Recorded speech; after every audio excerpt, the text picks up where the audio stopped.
mwese abakomeje kudukurikiraho muri hirya no hino, abakurikira urubuga rwacu rwa Jokeya. Nk'uko mubizi dusanzwe tubagezaho amakuru menshi agendanye n'ubuzima bw'imyororokere.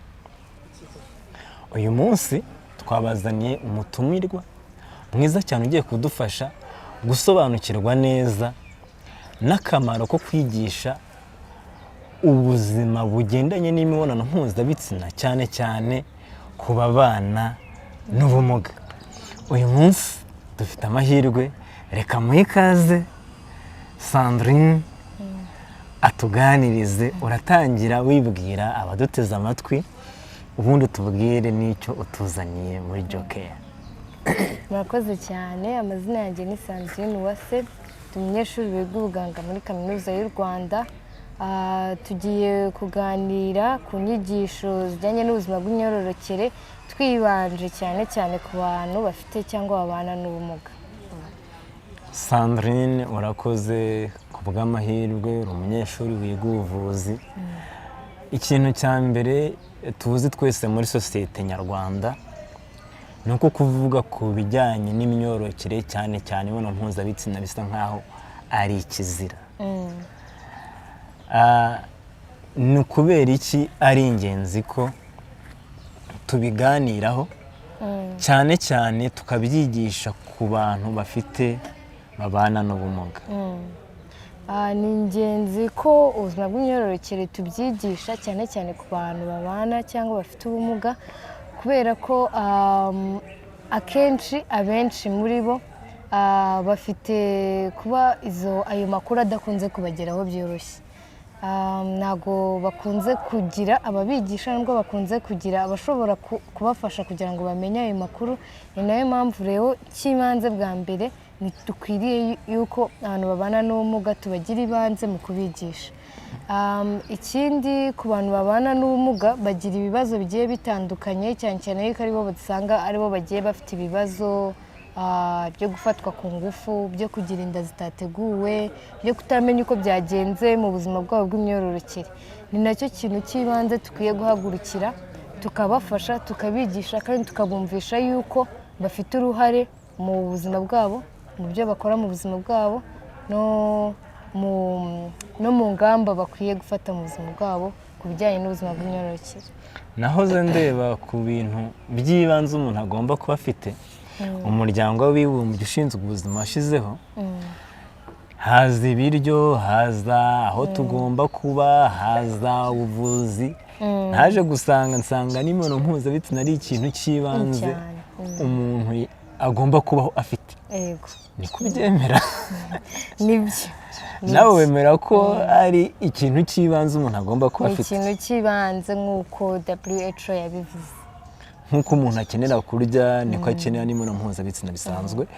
Ubwo ndi kwibaza ngo ni gute rero dushobora gufasha cyane cyane noneho ba bantu batubwiye bahura n'ibibazo by'ihohoterwa, ni gute twamenya neza yuko amakuru cyangwa se ubumenyi, bafite ubumenyi buhagije mu bigendanye n'ubwo buzima bujyanye n'imyororokere, bujyanye n'imibonano mpuzabitsina?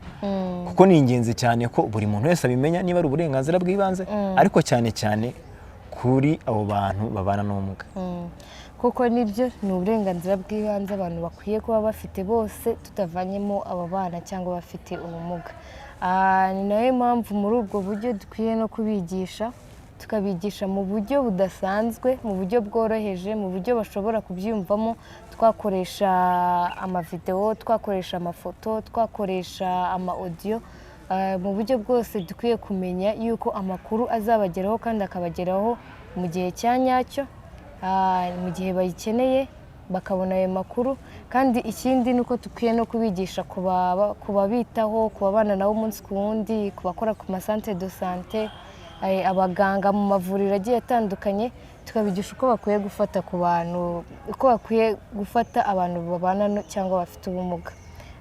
Bakabigisha uko bakifata, bakabigisha iby'umubiri wabo, bakabigisha ibintu byose bishobora kuba birimo mu buzima bw'imyororokere.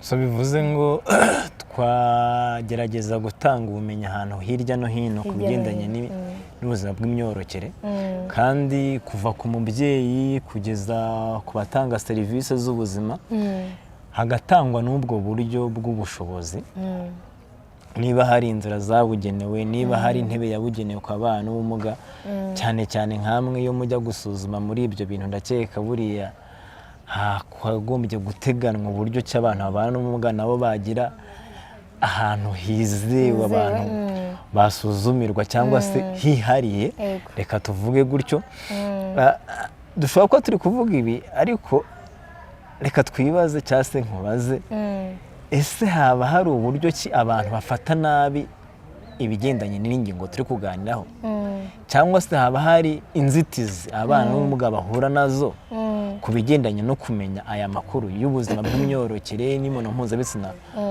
by'umwihariko? Abantu babana n'ubumuga bahura n'inzitizi nyinshi. Icya mbere, abantu akenshi ntabwo bakunze kubashyira muri community ibamo abantu benshi, bakunze kubigiza hirya mu gihe baba bagiye no kuganira n'imiryango yabo, bakunze no kwigisha abandi bana ntibigisha abandi.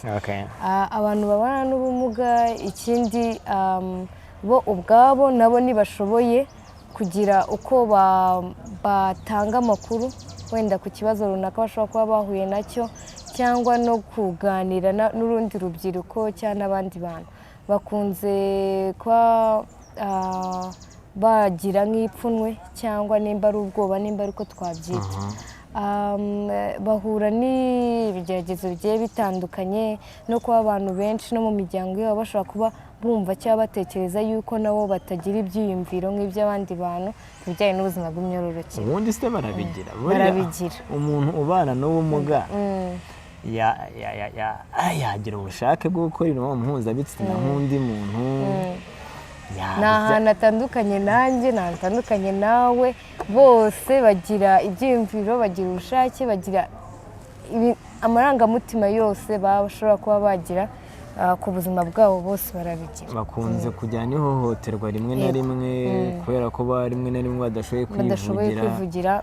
Abandi ugasanga hari abantu kera wumvaga ngo iyo umuntu ngo aryamanye ngo n'umuntu ufite uburwayi bwo mu mutwe ngo ahinduka umukire, ayo makuru ntabwo wigeze uyumva? Ayo ntabwo yangezeho. Ugasanga rero ni abantu bahura n'ibibazo byinshi bigendanye n'iyi ngingo, ariko kandi ugasanga ni abo bantu ba nyuma badafite amakuru, cyane ko no mu bantu bazima basanzwe ayo makuru nayo hari abatayafite, akenshi ntabwo baba yazi.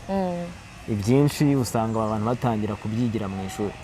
Nk'aho batangiye kubyiga rya ibigendanye n'ubuzima bw'imyororokere cyangwa se? Ngewe ubuzima bw'imyororokere twatangiye kubwiga twiga mu wa 6 primaire. Bivuze ngo nawe iwanyu ntabyo bakubwiye? Bagenda babivuga uko umuntu agenda akura, ariko nkiri muto ho ntabyo rwose. Nta na kimwe? Noneho umbwira akamaro abaganga cyangwa se abakora muri serivisi z'ubuzima, abarimu n'ababyeyi bagira mu gushaka kumvikanisha iyi ngingo byo kwigisha imyororokere, ubuzima bw'imyororokere no kwigisha ubuzima bw'imibonano mpuzabitsina cyane mu bantu bafite ubumuga. Abaganga n'abandi bakora kwa muganga bose, ikintu cya mbere tugombwa ni uko tugomba kwicisha bugufi kandi tukahabera abantu bose bafite cyangwa babana n'ubumuga. Ikintu cya mbere tugomba kubaganiriza mu buryo bububashye kandi mu buryo bashobora kumva no kumenya. Ntabwo dukwiye kubihutisha mu kumenya, ntabwo dukwiye kubabwira nabi kuko batazi iki n'iki ngiki, ahubwo dukwiye kubabwira kandi tukabasobanurira duhereye ku mibiri yabo, duhereye ku mihindagurikire y'imibiri yabo, duhereye kuri buri kintu cyose kijyanye n'ubuzima bw'imyororokere. Ikindi ni uko tugomba kwigisha n'ababyeyi babo, kwigisha abarezi babo, tukababwira yuko nabo ari abantu basanzwe nk'abandi bantu kandi nabo bakwiriye kandi bafite uburenganzira bwo kumenya amakuru, bwo kuyakoresha, bwo gufata ingamba cyangwa gufata ibyemezo bigiye bitandukanye ku buzima bw'imyororokere.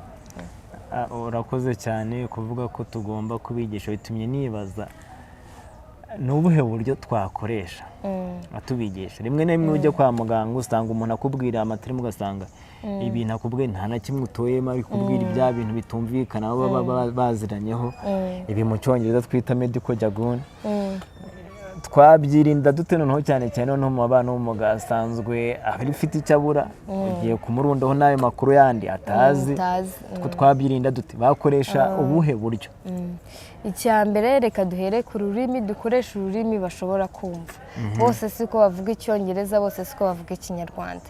Icya kabiri, na mu gihe turi kubigisha reka ayo makuru tuyacogagure mu tuntu duto kandi abe ari amakuru yoroheje bashobora kumva no gufata. Icya gatatu, abantu babana n'ubumuga bagiye bafite ubumuga butandukanye. Hari abashobora kutumva, hari abashobora kutavuga, hari n'ababana n'ubumuga bugiye butandukanye budahuriye n'icyo ngicyo. Dukoresha amavidewo ku bashobora no kubona.